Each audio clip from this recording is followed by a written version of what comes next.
ഇപ്പം ഉണ്ടല്ലോ ആർക്കും ഒരു ഉപകാരം പോലും ചെയ്യാൻ പറ്റാത്ത കാലം. എന്നാന്ന് വെച്ചാണ്ടല്ലോ, കഴിഞ്ഞ ദിവസം ഞാനും ഔസേപ്പും പണിതുകൊണ്ടിരുന്ന് കഴിഞ്ഞപ്പോൾ ഞാൻ പറഞ്ഞു പണി കഴിഞ്ഞ് എനിക്ക് കാവന വരെ ഒന്ന് പോകണം, അവിടെ ഒരു പെണ്ണിനെ കാണാനുണ്ടെന്ന് പറഞ്ഞു. അപ്പോൾ ഈ ഔസേപ്പ് പറയാം, നിനക്ക് വല്ല ഭ്രാന്തും ഉണ്ടോ ഈ കണ്ട പെണ്ണുങ്ങളുടെയൊക്കെ പുറകെ നടക്കാനെന്ന്.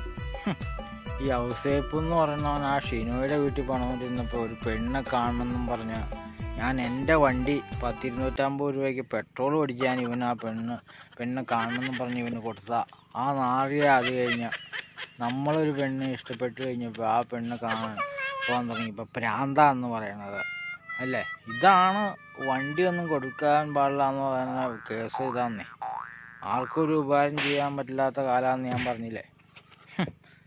അപ്പോൾ ഈ ജന്മത്തിൽ ഇനിയിപ്പോൾ നമ്മുടെ കല്യാണം നടക്കുമെന്ന് തോന്നല്ല. ഇപ്പം തന്നെ 30-35 വയസ്സായി, ഇനിയിപ്പോൾ 70 വയസ്സായാലും നടക്കുമെന്ന് തോന്നല്ല അല്ലേ. മുടക്കുമല്ലേ ഇങ്ങനെ ഓരോരുത്തന്മാർ അല്ല. 70 വയസ്സിൽ കാണുമെന്ന് പറയാൻ പാടില്ല.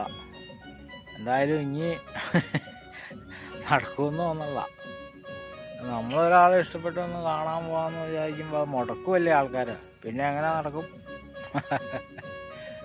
ഇനിയൊന്നും പറഞ്ഞിട്ട് കാര്യമില്ല. ശരി എന്നാൽ.